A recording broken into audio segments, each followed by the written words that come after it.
it just went from there. Never look back. Nope, not at all. All right, we're going to fast forward to now 2017. What's this season been like for you? It's been a good one. Yeah, it's been a pretty good season. My horses have performed pretty well. I've had my ups and downs like everyone that races here, but the track's been really good. They've kept it up good, and the racing's been good, and I just hope it carries on from years to come. That's all. I mean, like for this year, you had 25 starts. You've had 3 wins. You've had 3 seconds, 3 thirds. What are we looking forward to today? I'd like another win. It'd be just really nice, but we'll see what happens. The horse will try. He always does.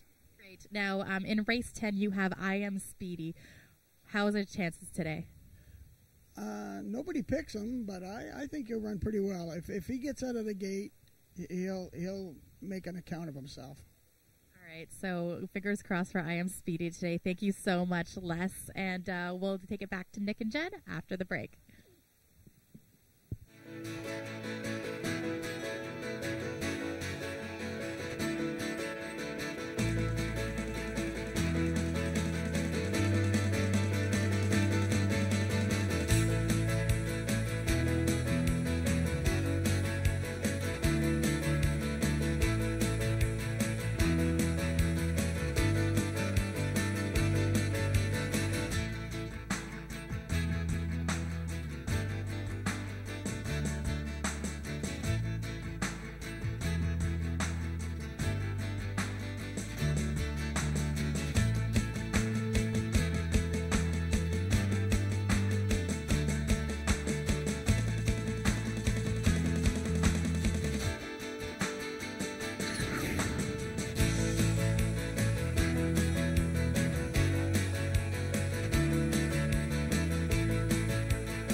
Les Baker's been in this business since 1965. That's like over 50 years. Yeah, it's great. I mean, and he doesn't look like he's been. I know. And he's done thoroughbreds too. Like, and it's nice to see him. I like to get everybody on the TV at least once, even though they don't like it sometimes. He's a diehard. You know, there's not that many that are left. I mean, he's old school diehard, and you know, thanks for supporting this industry for all these years, Les. We appreciate it. Race number 6, optional claiming event, $5,000 the claiming price. Or if you have not won a race in 2017, 2 standout horses in my mind. Yeah, we were just talking, the 2 horses that are actually in for the $5,000 claiming price. If Wishes Were Fishes, number 2. She looks really good. She's only run 4 times this year, so freshness is a wonderful thing at this time of year, whether you're betting thoroughbreds, quarter horses, whatever. I mean, it's her 3rd start since June. Forget about her last race. It was just brutal. She was actually favored over the FDD map, but she stumbled badly at the start. Then she got shut off, so forget that race. And off the layoff, she just got beat to Miramar and the Dominionator, both who came back to win. I'm a big fan of Speedocracy. I always have been. He finally broke through for a win after some tough luck in his latest, led all the way, and Make Me Bodacious was 3rd, and she's come back to win, and she's like a monster this year. So, again, I think it's down to 2 horses, 2 and 6. I have nothing to add other than you know what, if you're looking for a try, throw in the 1 Dinalicious, so it should be 2-6-1, 6-2-1, but I agree with your analysis. Is bang on. Race number 7, an allowance race. These are Ontario bred, 3-year-olds and up, non-winners of 3 life. We do have 2 scratches in this race. The 4-horse Situation Critical and the 8-horse Upper Canada have both been scratched. We're down to a field of 6, and this is tough. I mean, unless you really like night fishing, this is tough. You know what? I ended up picking Night Fishing because I picked her last week when she was supposed to run. But I'm going to show you a race here. I'm going to show you a race from October 2nd. Ice and Snow is in the race. Actually, a few of these are in the race, and it takes two to tango. Ice and Snow is the number 6 horse. 1, 2, 3, 4, 5, 6. Yeah, Ice and Snow. Watch his start here, okay? Yeah, so there he is. So Zox to be you comes in on him a bit, and he gets squeezed out here. He's got a horse leading on him. Anyway, he's lost his lane, and that was pretty much the end of his day. When we see the pan shot here, he closes like a maniac. So Zoxabiu was just a almost certainty winner this day.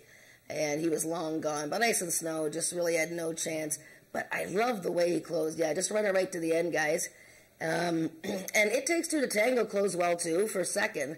But you can see Ice and Snow. And, you know, the riders, Ramiro isn't really, you know, beating him up. He knows he's sort of got, you know, foo-fooed there. So he's had a great season for Craig Spada. You know, he's been busy enough. And I think he's got a chance to win. I've picked Night Fishing.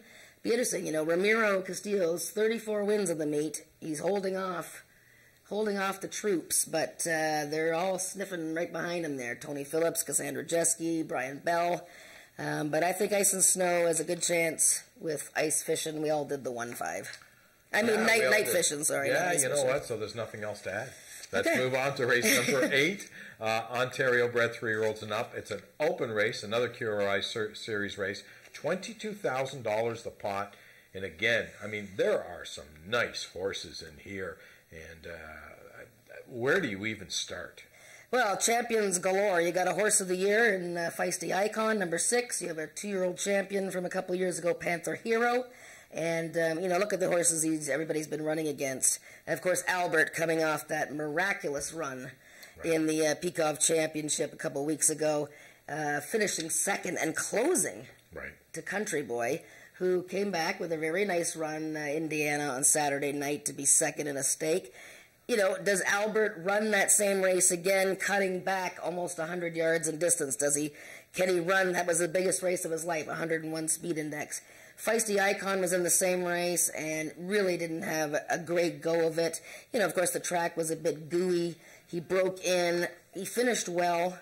You know, I think Feisty Icon's going to be tough to beat, but I think Albert is certainly the horse to like. And Panther Hero, I mean, he's got Corey Spatero riding because Cassandra Jeske rides this horse all the time, but she's on Albert.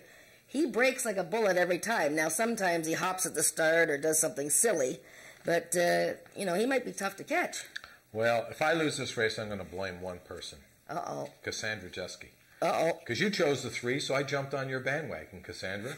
But if you win this race, I'm going to give you all the credit. How's that? You know, you had a choice between 2 really good horses, Albert and Panther Hero. And you know, you've picked Albert. And that shows the confidence that you have in this horse. He ran a huge, huge race last time.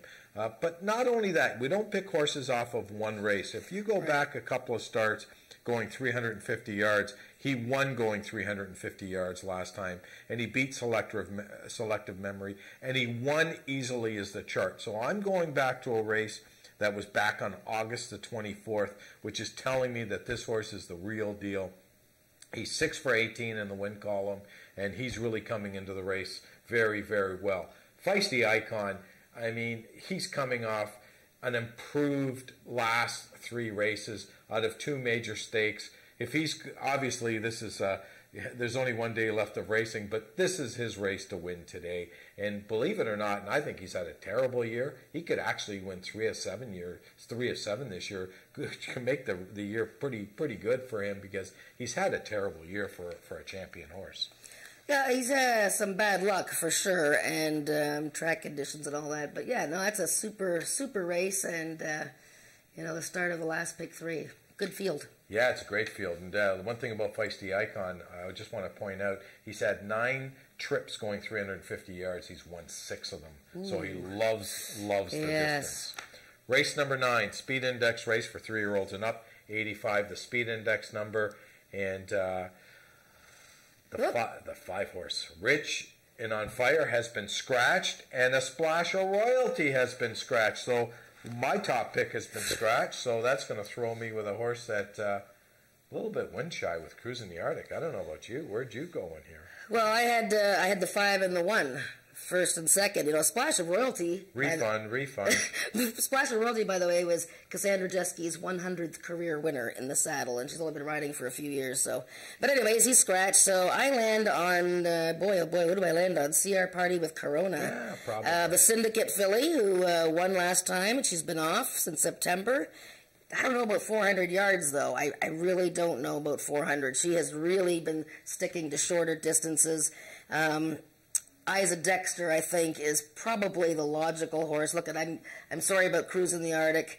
I really think he's a cool dude. I love seeing him in the paddock because he's so big and blob-like. He don't like to win. But he just drives me crazy, and I picked him so many times. He hopped at the start last time. He closed too late before that. I mean, he just needs things to go. I think Isa Dexter and CR Party with Corona, both first time 400 yards. Eeks. I think we're going to need a mulligan on this race. I'm going to have to rethink this race now that the 1 and 5 are scratched. Push the all button. Yeah, you know what? Push the all button. That's why they invented the all button. Race number 10, an optional claiming event, $7,000. The claiming price. These are 3-year-olds and up, which have not won 2 races in 2017, or a claiming price of $7,000. There is 1 horse in here for the tag, the 6 Peeves Braveheart. Yeah, this is a great race. Well, you got Valiant Stolly Time in this field, and he's actually entered in the Heritage Place mix sale at the beginning of next month. But, I mean, tough luck for this guy. I mean, unbelievable. 11 starts, 8 seconds and thirds. And last time, third, was leading late against Country Boy 1-2-3. I mean, my goodness gracious. And then he was a week apart that day. I don't know. 400 yards is okay. I think he's obviously on paper, quote unquote, he's the logical horse. But you know what? I'm quite interested in I'm Speedy. You know, last race you can't tell, but he didn't have the smoothest of trips. He beat Albert that day in his last race. Before that, he got beat a little tiny inches, little nose. I think I'm Speedy is an upset possibility in the last race. Valiant Stolly Time's going to take a lot of money, and we'll see if Denali Telleroff can rebound from a very bad flipping incident in the gate September 25th. Yeah, I went with a 5-2 as well, Denali Telleroff, just because she fits the condition so perfectly. She's the 5 or the 2. Oh, you went with the 2? Yeah, no, well, I picked the 5 because the 5 looks like a standout number-wise, but the 2 horse fits the condition so well and loves the distance, 400 yards.